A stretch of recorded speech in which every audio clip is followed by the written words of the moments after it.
लगता है कि आज कुछ नया करें, नहीं लगता है तो नहीं कीजिए। हमको क्या नया, देखो जीवन में कोई नहीं करता। आज जिस फील्ड की आप सोचोगे वही फील्ड आएगा, वही फील्ड में दूसरा कोई पहले कर दिया। तो नया जीवन में कभी नहीं होता है, और नए करने के चक्कर में कहीं पुराने को ही भूल ना जाओ। जो जितनी देखो आज वही कर सकता है जो लगातार एक काम को लगातार किया, चाहे बिना टूटी के बिना समय गवाए। तो आज हम चलते हैं ओम प्रकाश वाल्मीकि की ओर। क्या चलते हैं? ओम प्रकाश वाल्मीकि, जिसका जन्म 23 जून 1950 ईस्वी और वारणा मुजफ्फरपुर उत्तर प्रदेश में हुआ था। इसके माता मगदुनी देवी और पिता छोटे राम, मगदुनी देवी और पिता जो है छोटे राम। शिक्षा अक्षर ज्ञान का पढ़ाई मास्टर सम मिसी की खुले बिना कमरे के बिना टिकटिकाई चटाई स्कूल के उसने एक बेसिकल प्राइमरी स्कूल में दाखिला। 11वीं की परीक्षा के बाद इन्होंने इंटर के बदरा स्कूल में उत्तीर्ण किया और 12वीं की परीक्षा के बाद डीएवी कॉलेज इंटर के देहरादून में 1992 में नंदन गरबा श्रीनगर में। इन्होंने 12वीं परीक्षा के बाद आर्सेनिक फैक्ट्री देहरादून में नौकरी की। उसके बाद चंदापुर महाराष्ट्र बहुत जगह इन्होंने अपने जीवन में व्यतीत किया। सम्मान डॉक्टर अम्बेडकर पुरस्कार 1993 ईस्वी में, परिवार समेत 1995 में, जय सम्मान 1986 में, काथापूर्ण सम्मान 2000। जूठन एक आत्मविश्वास है, आत्मकथा है। जूठन एक प्रकार के आत्मकथा है। शर्म और घुसोपेटी सदियों की संतान कृतियाँ ये जो लिखा है बहुत हो चुकी है, अब नहीं। दरीखा का सौंदर्य, तो जूठन जो है ना सुनने में काफ़ी रोचक लगेगा। हम भी इस कहानी से, और इन्होंने महाराष्ट्र में मेघदूत नामक नाटकीय को स्थापित किया था और इस संख्या में उन्होंने अनेक नाटकीय का मंच रचन निर्देशित किया। तो मेघदूत जो किया था के, तो हमारे वाल्मीकि साहब समझे।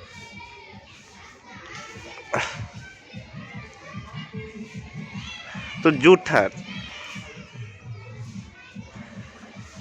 हम इसको देखते हैं ना, लगता है कि ये कहानी काफ़ी अद्भुत है।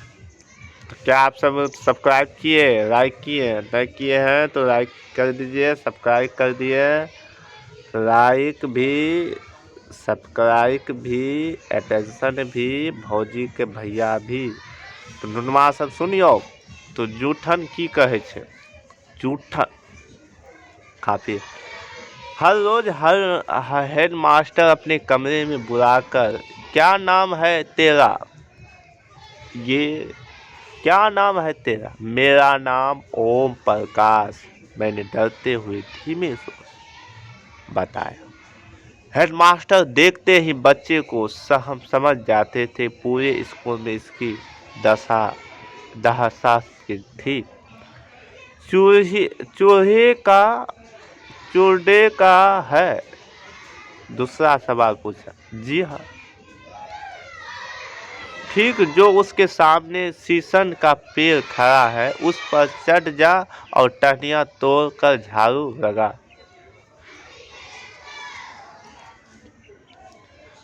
टहनियाँ तोड़कर झाड़ू लगा। पत्तियों वाली झाड़ू बांध और पूरे स्कूल को ऐसा चमका दे जैसा शीशा और खानदानी काम है, या फटाफट रग जा। तो करी राम किसके हेडमास्टर थे? तो ओम प्रकाश के थे। किसके? ओम प्रकाश। हेडमास्टर आदेश, मैंने कमरे और बारामदे साफ कर दिए, तभी खुद चलकर आए और बेरुख इसके बाद मैदान साफ कर दिया।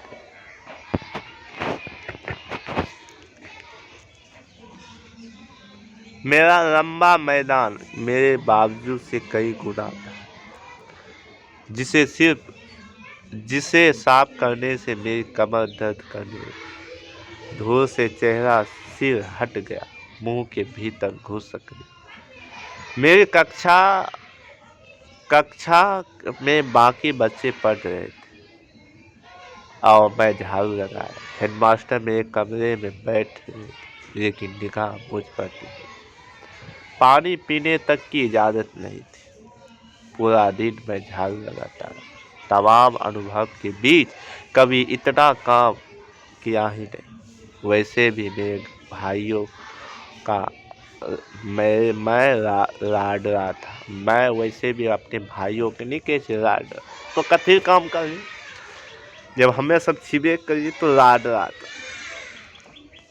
दूसरे दिन स्कूल पहुंचा। जाते समय हेडमास्टर फिर से हमारे काम में झाड़ू थाम दिया।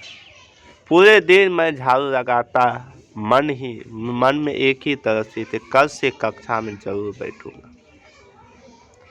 तीसरे दिन मैं चुपचाप कक्षा में बैठ गया और थोड़ी देर के बाद दहाड़ता सुनाई दी। उनकी दहाड़ता सुनकर मैं थर थर कांपने लगा। एक त्यागी लड़के को चिल्ला कर कहा, माफसा बैठा और कोने में। हेडमास्टर ने उसको गर्दन दबोच दी। उनकी उंगलियां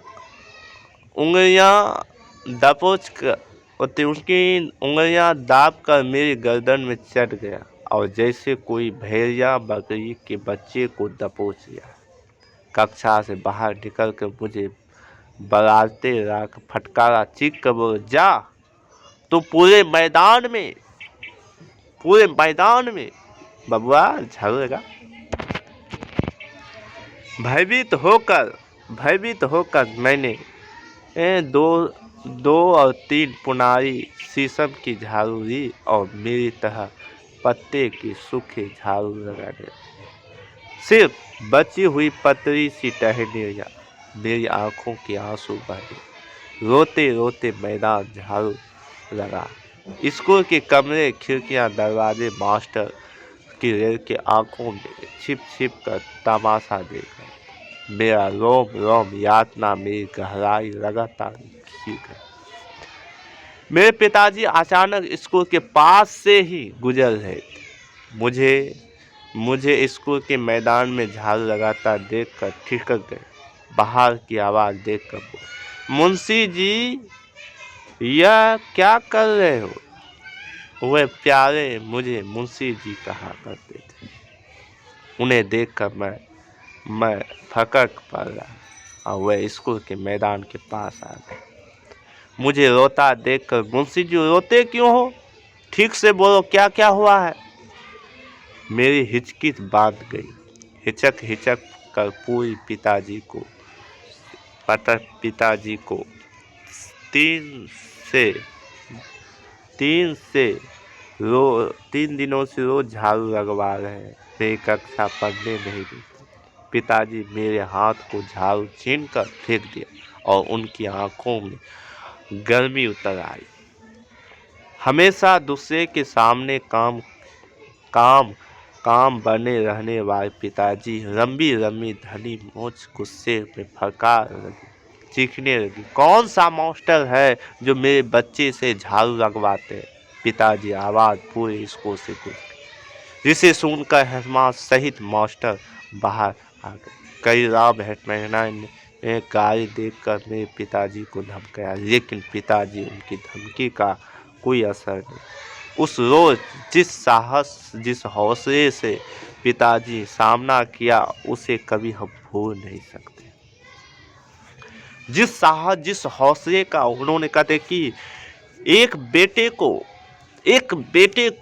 अगर कोई भी दुख आता है ना, अब पिताजी उस दुख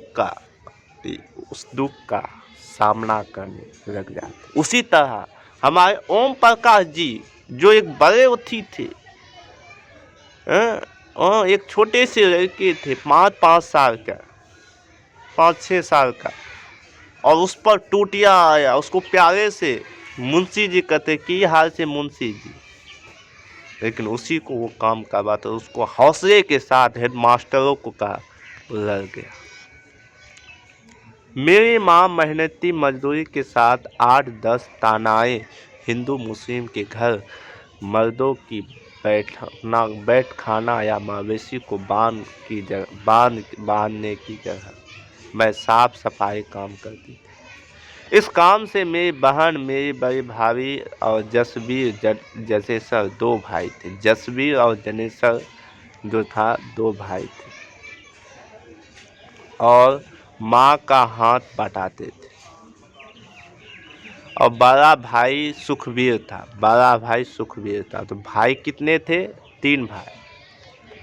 और तांगाएं वहाँ की वार्षिक नौकरी की तरह काम करती थी और प्रत्येक तांगाए घर के 10 संदेश मवेशी, गाय, भैंस, बैल और सामान्य बात थी, गोबर उठाकर बाहर कुइया का चपकते बनाने की जगह डालना पड़ता था।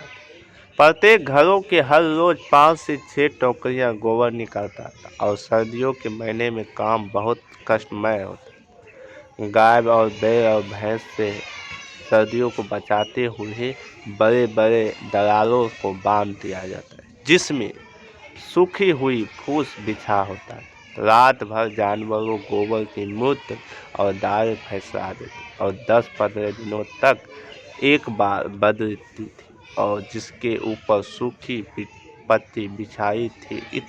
इतने दिनों में दरार में भारी दुर्गंध गोबर को ढूंढने निकलना बहुत तकलीफमय होता है। दुर्गंध से सिर भीन जाता। इन सब काम करने में मात्र 2 जानवर 2 फसल के समय 500 अनाज आने लगभग 2.5 किलो 10 मवेशियों से कम 10 साल में 12 से 13 किलो अनाज ही दोपहर का मिलता। दोपहर के समय हर रोज बची हुई खोची रोटी खास तौर में चूल्हे को देखकर आटे में भूनकर बनाई जाती। कभी कभी जूठन भंग की टोकरी भी डाल दिया जाता। और एक बार की बात है, शादी ब्याह के मौके में मेहमान जब बारात में खाकर निकलते थे तो चूल्हे के दरवाजे से बाहर बड़े बड़े टोकरियां लेकर बैठते थे। बारात में खाना चूकने पर जूठन पतरे में उन टिकड़ियों को डाल की जाती, जिन्हें घर में लेकर जूठ इकट्ठा कर पूरे बचे हुए खुचरे और एक आधा मिठाई का टुकड़ा बहुत थोड़ी सब्जी पतरी में पाकर बिछा दे। जिस बारात के पत्थर से जूठन कम उतारती थी या कहा जाता है भुलक्कड़ लोग आ गए, सारा लोग चट गए। असल बात ऐसे मौके पर बड़े ऐसी बारात जिक्र का रोमांचक सहज में बारात इतनी आई, इतनी महीने काम की, इतनी महीने खाते थे। हाथ का टोपी लगता है, इससे ज़्यादा नहीं हो सकता। तो मेरी पत्नी यथासंभव खाना खिलाया और खाते समय बोला, भाभी जी रुको ये है यार तनिए टाइबे कुल खा। पतरे जो पूजा टुकड़े को एकमात्र उन्हें धूप में सुखा दिया जाता था और चारपाई में कोई कपड़ा डालकर उन्हें फैला कर दिया। अक्सर मुझे पहरे पर बैठाया जाता था क्योंकि सूखने में पूजा कौवे या मुर्गी या कुत्ते अक्सर टूट पड़ते। जरा सी आग बची तो पूजा साफ, इसलिए डंडा लेकर चटाई के पास बैठना पड़ता।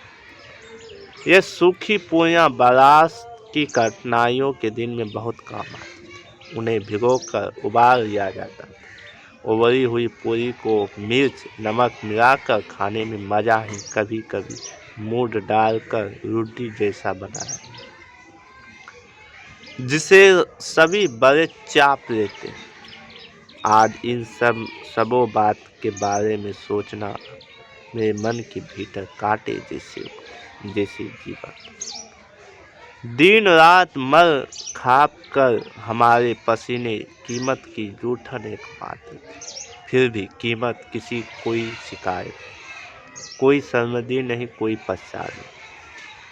जब मैं छोटा था तो शाम होती माँ के साथ जाता था और माँ और पिताजी के हाथ से बांटने तनंगाए त्यागी के खाने को देखकर अक्सर सोचता करता था, हमें ऐसा खाना क्यों नहीं मिलता। लेकिन आज जब ये सोचता हूँ तो जी मिर मारते रहते। अभी पिछले वर्ष मेरे निवास सुखदेव सिंह त्यागी पोता सुरेंद्र सिंह आया, किसी इंटरव्यू को सिलसिले गांव में मेरा पता लेकर आया। रात में रुका। मेरी पत्नी ने यथासंभव अच्छा खाना खिलाया। खाना खाते समय वो बोला, भाभी जी आपके हाथे का खाना बहुत जायदार है। हमारे घर में तो ऐसा खाना नहीं बना सकता। उसकी यह बात सुनकर मेरी पत्नी खुशी हुई, लेकिन मैं काफ़ी देर तक विचलित रहा, क्योंकि बचपन की घटना स्मृति दरवाजे की खटकाना लगी। सुरेंद्र तब पैदा ही नहीं हुए थे कि उसकी एक बड़ी बुआ यानी सुखदेव त्यागी की लड़की की शादी थी।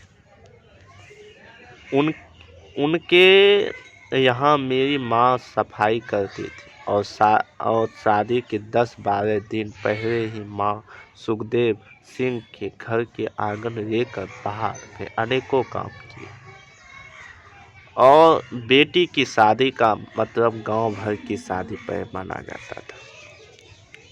इसकी इज्जत की सवाल थी। कहता कहीं भी कोई कमी ना होगी कि गांव भर की चापाई में 2 टोकरियां इकट्ठा कर बारात खाना खा रही। माँ टोकर दरवाजे में बैठी थी। मैं और मेरी छोटी बहन माया सिमटे बैठे थे, इस उम्मीद की कोई भीतर से मिठाई पकवाने का महक आ हमें खाने को मिले। जब सब लोग खाकर चले गए तो मेरी माँ सुखदेव त्यागी को दराना से बाहर आते हुए देखकर कहा, चौधरी जी इबो सब खाना खा के चले गए। माहरे जातू को एक पत्तू धरू कुछ देहो। वह बेटी बाबरती इस दिन को इंतजार करते थे। सुखदेव सिंह ने जूठी पत्रे को से भरे टोकरों को साफ इनकार कर दिया और टोकरी भरकर जूठन को ले जा ऊपर से जायत खावो मांग रही। अपनी औकात देखी है चुरेरी उठाकर टोकरे दरवाजे में से फेंक चलती बनी। उस दिन 9वीं कक्षा में मैं था और घर की आर्थिक स्थिति हालात काफ़ी कमज़ोर थे। एक पैसे के लिए परिवार को प्रत्येक शर्त को खाटना पड़ता। मेरे पास हमेशा कम रहता, क्योंकि दोस्त से मांग कर चलाना पड़ता। कपड़े का वही स्थिति, जो मिले वही पहने जा कहता। उन दिनों गांव से मरने वाले पशुओं को उठाने का काम जिसने किया था, जिसके घरों का काम करता था, मरे हुए पशु उसी को उठाने पड़ते थे। उसके बदले में कोई मेहताना नहीं, कोई मजदूर। एक गांव में बैल भैंस उठाने की 4-6 लोग की जरूरत होती, जिसका मवेशी मर जाता था उसे जल्दी। इसीलिए बार बार बस्ती आकर चिल्लाता था। देर भर गालियां बकता। उठाने को इकट्ठे करने का अक्सर देर तक रही। मरे हुए पशुओं को उठाना बड़ा कठिन था, क्योंकि अगले पिछले पैरों को रस्सी बांधकर बांस की मोटी मोटी बाहें उठाना पड़ा। इतने श्रम काम करने के बदले में भी गालियां। कितने क्रूर समाज है। यहाँ श्रम का कोई मोल नहीं, बल्कि निर्धनता का बरकरार रखने का एक मंत्र सबका। मरे हुए पशु को मुजफ्फरनगर चमड़ा के बाजार में बिक जाता। उन दिनों पशुओं को खिया पीस कर 25 रुपये बिकता। आने वाले मरे हुए पशु को उठाने का मजदूरी मुश्किल से एक खाल के बदले 10-15 रुपये हाथ में आते। तंगी के 500 रुपये बहुत बड़ी रकम। चमड़ा खींचने वाले दुकानदार खाल में मीना मेख निकलता था। कट फट कर वो खाल बेचता है और खाल को निकालते समय नमक पाना था और वरना पूरे दिन खराब हो जाती थी, जिसे उस दुकान को खरीदने से मना कर। एक रोज ब्रह्मदेव त्यागा बैल खेत लौटते समय रास्ते पे गिर उठ नहीं पाया, मर गया। कुछ देर के बाद ब्रह्मदेव ने हमारे घर में खबर दी कि पिताजी और मुझे बड़े भाई जनसेन उसी रोज किसी रिश्तेदार में गए थे। घर में माँ और मेरी बहन और सबसे बड़ी भाभी देवी रहती थी। जसवीर सिंह उन दिनों देहरादून में था मामा के पास और परेशान में हो गई। बैल की खाल उतारते ही भेजे। बस्ती में 2-4 भी समय को आने की तैयार थे। माँ और चाचा के बात की और साथ ही वह तैयार हो गए, लेकिन साथ किसी को जाना, अकेले नहीं हो जाते।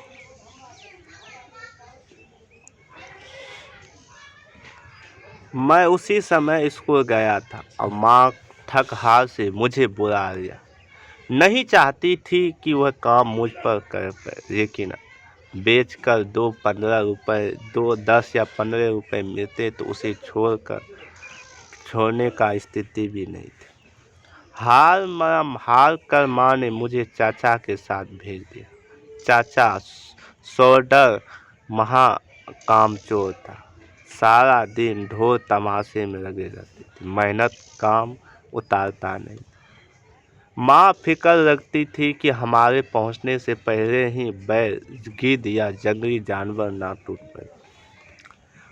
चाचा के खाल उतारने शुरू की तो मैं उनकी मदद कर रहा था तो चाचा ने हाथ धीरे चलाया। पिताजी जैसी हाथ उसमें कुशल नहीं। थोड़ी देर के बाद थक कर बीड़ी पीने लगे। चाचा एक हाथ से चूड़ियाँ पकड़ती थे, धीरे धीरे उतारती। अकेले शाम नहीं उतर जाए।